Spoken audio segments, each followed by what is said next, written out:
controversial or misunderstood. It's a decision that has left some miffed. Kathy Richards sits down with the principal of Elmore Stout High School as we begin our look at how this year's top secondary school leaving graduate was selected. Okay. Welcome to this week's Big Story. At the start of the 2016 academic school year, with the introduction of the 12th grade, there was much controversy about its rollout. Those talks and fuss died to lower tones as the year advanced. It became a glory story when the first batch of 12th graders graduated, but apparently no one was prepared for the next chapter of controversy. Who is the territory's top CXC student? I recently sat with the principal of the Elmore Stout High School, Miss Sandy Underhill, and that's this week's Big Story. Go ahead, just talk to me about CXC Cape, CSEC Cape for 2017. Okay, so very pleased with the Elmore Stout High School results as it reflects Cape, having taken Cape for the first time as a result of the additional year, and CSEC as well, which reflects, I would say, exemplary results for Elmore Stout High School.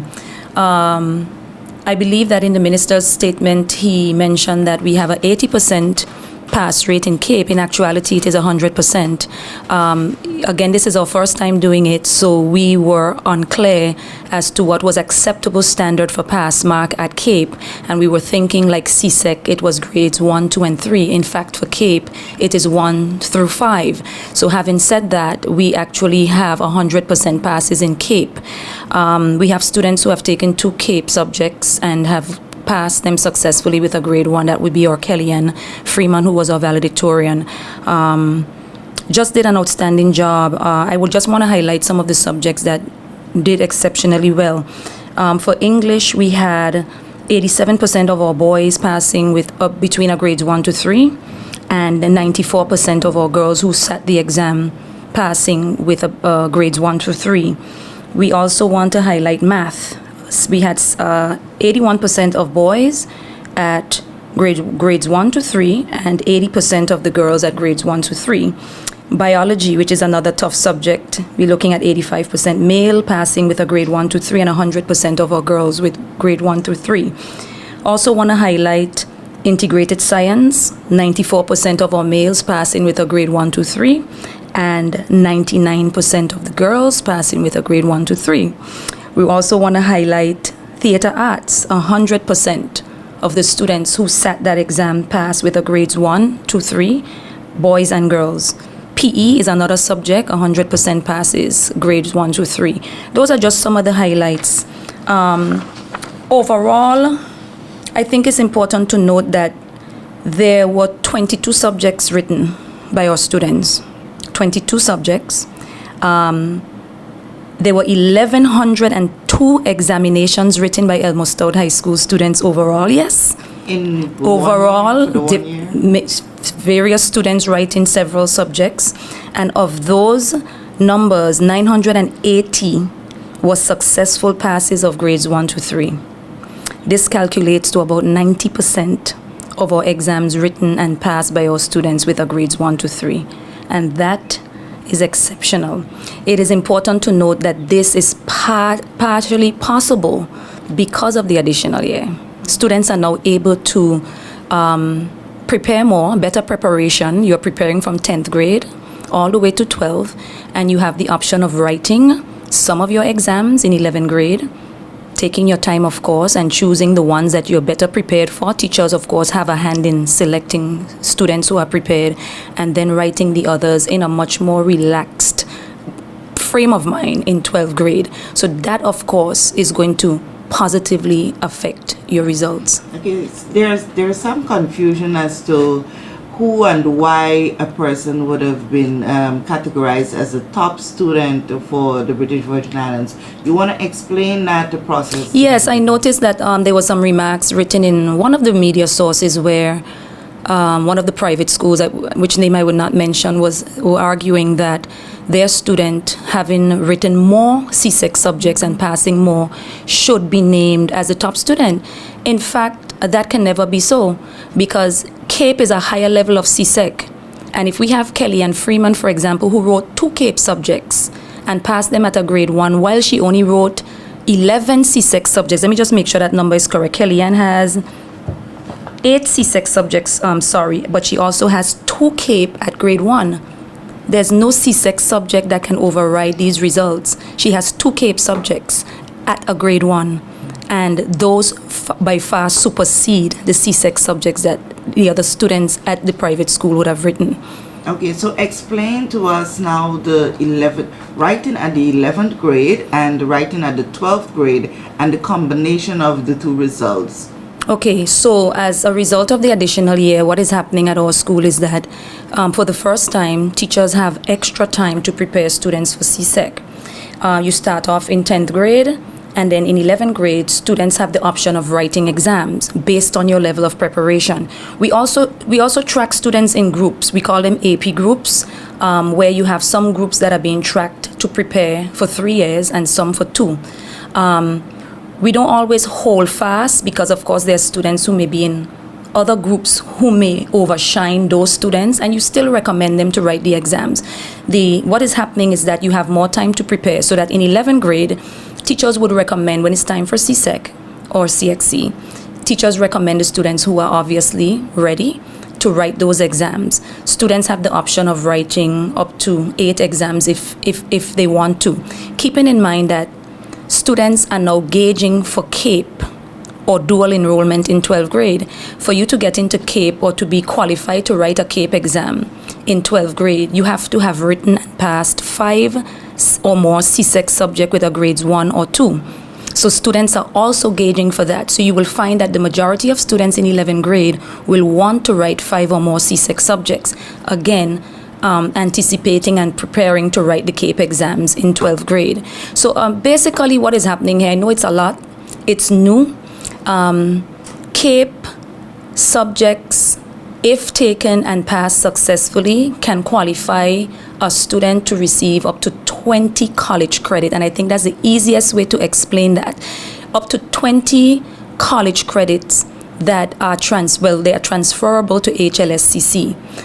It means that when a child graduates from secondary education, a child is 20 credits or more ahead of their college game. That sometimes translates into, and if I'm not correct, a good portion of an associate's degree.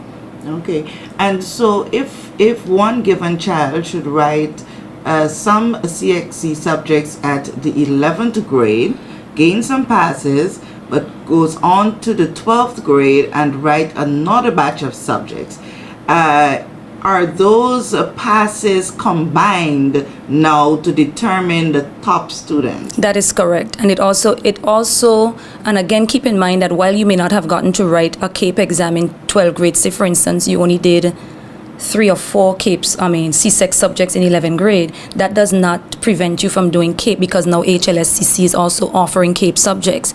So at the end of your 12th grade, after combining, as you've asked, combining the number of courses you took in 11th grade and 12th grade, you still meet the requirements to write CAPE subjects at HLSCC. HLSCC is also providing CAPE subjects as part of their standard curriculum. Okay, so I'm just trying to get as much clarity as possible. Okay, so the student who would have written at the 11th grade, let's say they take the maximum 8 subjects at the 11th grade.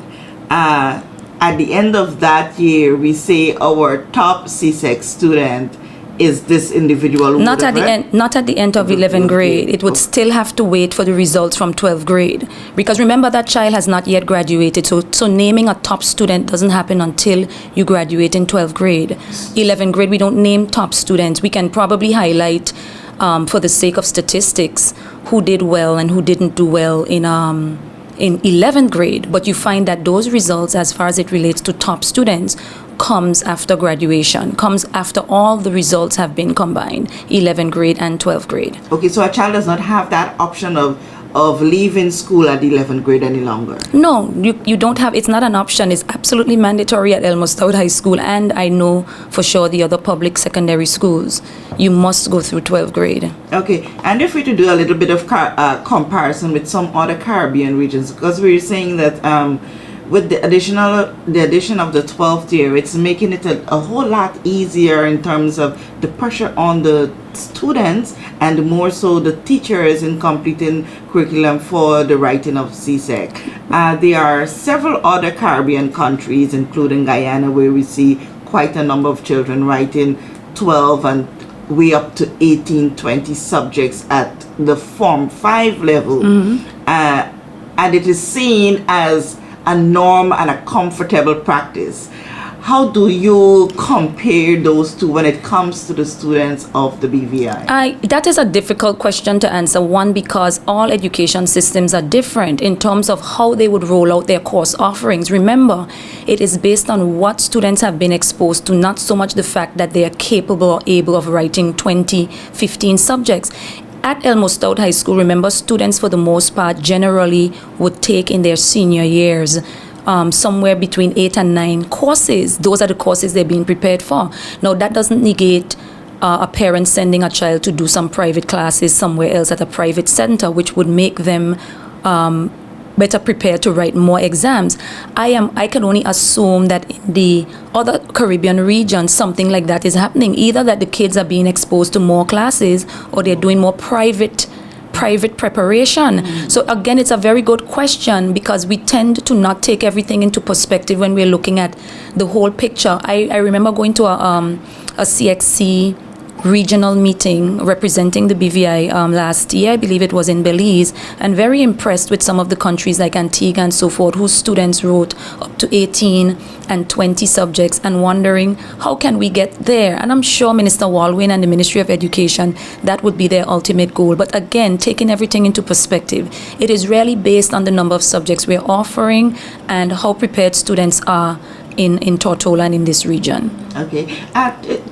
What are some of the key factors that would have contributed to such a success of the 12th grade in its initial year? I have goosebumps. It was a tough year for us, as everybody can imagine, having to relocate. Quite a lot of things working against us. But what I will say coming out, I don't know the answer. What I will say is I have a resilient and amazing set of teachers that I work with. And I mean, things are not always rosy. We have a lot of challenges. But what these teachers, and this is teachers, students, parents, everybody working together in tandem.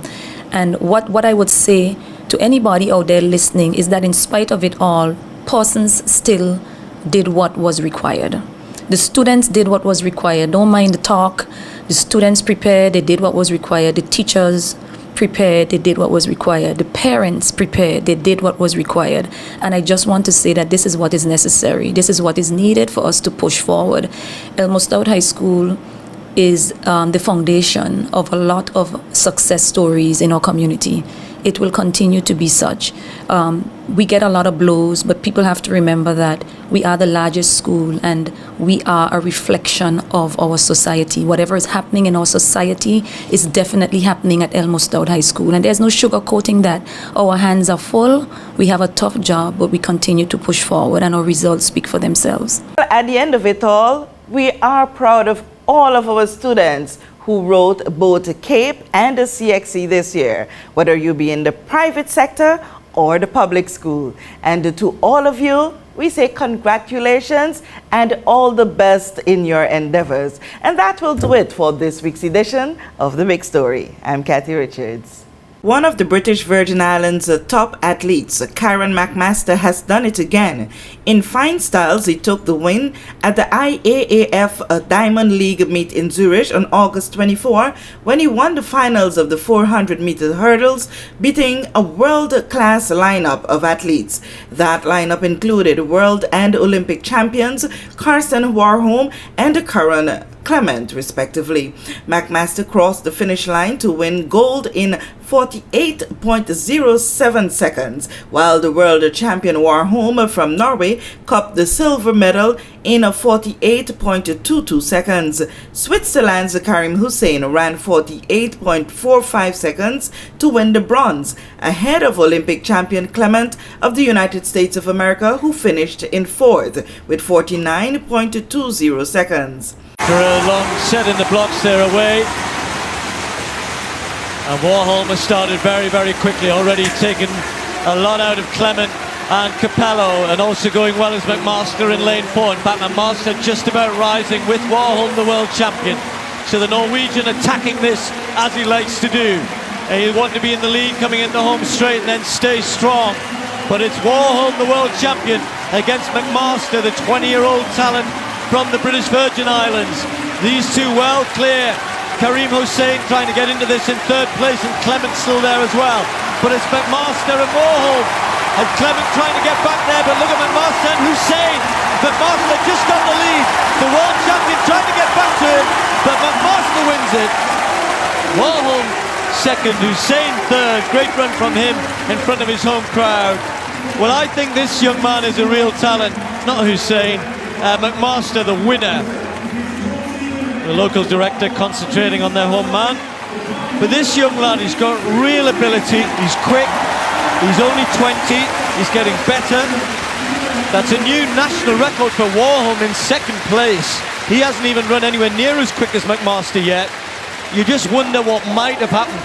But going to a championships, Tim, keeping your nerves together, getting the experience, and you're doing what you have to do, going through the round. McMaster was disqualified from the IAAF World Championship in London earlier this month due to a lane infringement. He had gone into that prestigious championship with the world leading 47.80 seconds he set in Jamaica back in May. McMaster is now set to compete in another Diamond League event on September 1 in Brussels, Belgium. Up next in our Medical Minute, how to maximize your workouts with the right fuel. Dr. Geronimo Jones takes a look in the Mayo Clinic Medical Report.